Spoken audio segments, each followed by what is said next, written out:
my name is Micah. Welcome to my channel. So recently I went to Maine with my sister-in-law and my niece and we had a great time. We went to the beach, we ate seafood, and we went shopping for books, which is, to be honest, my favorite part of any vacation. So I figured I'd do a little book haul for you today. So we stayed in a town called Old Orchard Beach. It's about 30 minutes from Portland, Maine, which is one of the larger cities in Maine, and we went book shopping in both towns. So the first place we went shopping was an Old Orchard, and it was a little bookstore on the pier or on the boardwalk. So they have a pier, they have a boardwalk. That's where most of their touristy places are. It's right off the beach. So the first place we went to, I think it was called Bargain Books or Bargain Hunt Books, something like that. So the first book I got there was Little Women, so a classic. I've never read this as an adult. I think the only time I actually read Little Women was reading, if you guys remember those great illustrated classics books. That's the last time I read this. I've seen like 3 or 4 different versions of the movie, but I felt it was time to give the actual adult full version a try. So the story of Little Women, I'm sure a lot of you are familiar. It's about 4 sisters who live in New England while their father is fighting in the American Civil War. And in this, they kind of struggle with not extreme poverty, but they are hurting for money a little bit, and they struggle with that. They have a neighbor that moves in next door with his like great nephew, and they befriend the nephew, and it's kind of just talking about how each girl develops her own different personality from this, how they struggle with money, and the relationship as sisters. I really love the movie. What did it come out in? 2019 with Saoirse Ronan and Florence Pugh. That was an amazing movie. So after I read this book, I'll definitely give the movie a rewatch. All right, next thing we have The Afterlife of Holly Chase. The reason I picked this up is the first night that we got in Maine, I finished the Christmas Murder Game, and this kind of has the similar vibe of that. The cover is very similar, so that's why I picked this up. So it's, a little riff off a Christmas Carol. Everyone knows that story. Ebenezer Scrooge is visited by 3 ghosts, and then he decides to make a change in his life. Well, in this book, there's a girl named Holly, and when she's 17, I think, when she's 17, she's visited by the 3 ghosts, and unlike Ebenezer Scrooge, she doesn't make a change, and then she dies. And her new role, I guess, in this afterlife is that she is actually the ghost of Christmas past now. So she visits people every year on Christmas Eve and tries to convince them to change their ways. So that's what she's been doing every year, and I'm guessing it's going to explore, her role, how this whole Christmas Carol thing works. So it looks really interesting. I will say that if she's just 17, like, she couldn't have been that bad. Like, that's not right that she was sentenced to, like, this penance or punishment when she was just 17. That's not fair. But this looks interesting because Christmas Carol is one of my favorite things. I'm sorry my cat is leaning against my laptop and shaking it. But I'm excited for this one. I don't know if I'll read it now or I'll wait till Christmas. We'll see. I usually don't do like themed readings. I just read what I want to when I want. That way I have a better time. Alright, next we have Princess of Souls. I've been really into some good fantasy lately, so I saw this and decided to pick it up. So the premise is this, is we have our main character, Celestria. She's been trapped in her tower on the floating mountain. She's going to take her mother's place as the king's witch. Okay, so there's magic involved. And she foretells deaths in the Festival of Predictions. So outrunning your fate earns a wish and the chance to steal the king's immortality, but die and your soul is forfeit. And though thousands have tried, nobody has ever beaten death. As a soldier in the king's army, Knox is an unlikely candidate for the festival, but driven by revenge, he is determined to steal the king's immortality and kill the entirety of his court, starting with Celestra. And when Celestra touches Knox in her very first prediction, their fates become entwined, and death seeks both their souls. Only by working together can they survive long enough to escape the dark fate that now hunts them. Right? I like these fantasy vibes. We've got some witchcraft going on. We've got some fantasy. We've got possibly enemies to lovers. I'm liking the vibe. So this will be a nice little fantasy. I have a good feeling about it. Then the other two bookshops we went to were in Portland. The first one, I think it's called Sherman's Coast of Maine bookstore. I'll link it below, but I know at least the first name is Sherman. So our first book we have from there is Murder on the Memora. It is, I was kind of reading, and it's a series about detectives on ocean liners back in the day when those were a thing. I wish those were still a thing. I know there's like one that still exists, but it'd be cool if like, oh, let's just take a cruise and then go explore Europe. That sounds like a good time. But it's about a couple of detectives who solve murders on ocean liners, and I thought that sounded fun. I am a sucker for like those serial crime novels where you don't really need to read all of them. They're not interconnected, but they're in interesting settings or they have something kooky with it. And I kind of think it's funny how some of these like setups, like they could work for either a murder, either a murder or a romance thing. Like, oh, I'm an ocean liner detective and I found someone who I love or something like that. It's interesting how a lot of those little setups could either be really good for thrillers or for romance.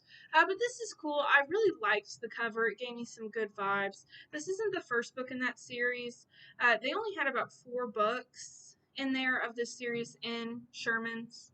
And I think there's like 8 in the series or something. But I got like out of the all they had, I got the one that was at the top of the list. So we'll see how this goes. All right, and then they had a section for Maine literature, which I love getting books that have a semblance of the area that I got them. That's always really cool to me. And so we have Cold Hard News. This is about a woman in a small Maine town. She's a reporter, and there's a murder that happens, and she tries to solve it so she can write the story on it, break through her journalism career, but things get a little bit too serious too fast. And I liked the cover. It's pretty. We got some crime scene photos. We got some newspaper. It looks like it's going to be a really good read. And I think it's a series. So if I like this book, I can support more. I don't know if this is a Maine author or it just takes place in Maine, but either way, I can support the Maine vibes. And I'm always happy to do that. All right, this next book I bought purely because of the cover and the title. The title is The Frugal Wizard's Handbook for Surviving Medieval England. And the book is just cool. Like, if you can see in here, there's some drawings in the front and the back. Hopefully, no spoilers in there. But if there's spoilers, I'm spoiling it for myself too. It looks like there's little drawings throughout. It looks kind of like medieval England meets like the Old West is the vibe I'm going for this. So it says a man awakes in a clearing in what appears to be medieval England with no memory of who he is, where he came from, or why he's there. He's chased by a group from his own time. His sole hope for survival lies in regaining his missing memories, making allies among the locals, and perhaps even trusting in their superstitious boasts. His only help from the real world should have been a guidebook entitled The Frugal Wizard's Handbook for Surviving Middle England, except his copy exploded during transit. The few fragments he managed to save provide clues to his situation, but can he figure them out in time to survive? So this looks like it's going to be a fun, wild read. So this either is going to be really good or I'm going to be like, what the heck did I just read? But it looks like a good time. And that's what I'm always looking for when I'm looking for my next read. Okay, and the last bookshop that we went to, it was called Longfellow Books, which Henry Wadsworth Longfellow, he was from Maine. I think he was from Portland, but I know for sure he was from Maine. So let's look at what we got there. We got a Riley Sager.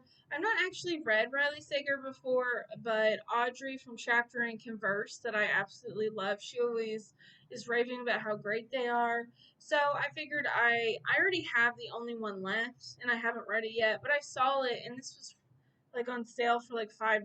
So I was like, why not go for it? And it looks pretty interesting. And this is another situation that it could be, oh, that could have been in a romance novel. That could have been a cool meet cute, but it's a thriller. So we have our main character, Jules Larson. She responds to an ad in a newspaper. She's basically apartment sitting in a Manhattan high rise, and she at first she starts to love it. It's so extravagant, and she's healing from some trauma. But then it starts to go creepy. Like people from the apartment go sitting or go missing. Like it's another apartment sitter. She expects that there's someone targeting like all the people who are sitting for apartments. So it looks really interesting. But that could have been a cute little introduction for a romance. Like, oh, I'm just sitting for this apartment, and my neighbor next door is beautiful. You know, it's really interesting how things could work for either romance or thriller if you put your mind like hard enough to it. Okay, and then the next book we have is Book Lovers by Emily Henry. I really loved Beach Read from her, so I figured I'd pick this up, and this is about people who love books, so it's already checking a lot of boxes for me. It's about Nora. Her sister is about to, I think, is it have a baby?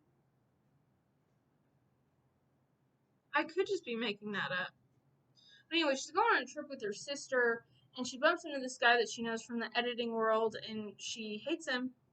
But obviously we're gonna have some enemies to lovers here. They're gonna keep bumping into each other. Their love of books is gonna connect them. So it's gonna be a cute read, I think. But I love Emily Henry.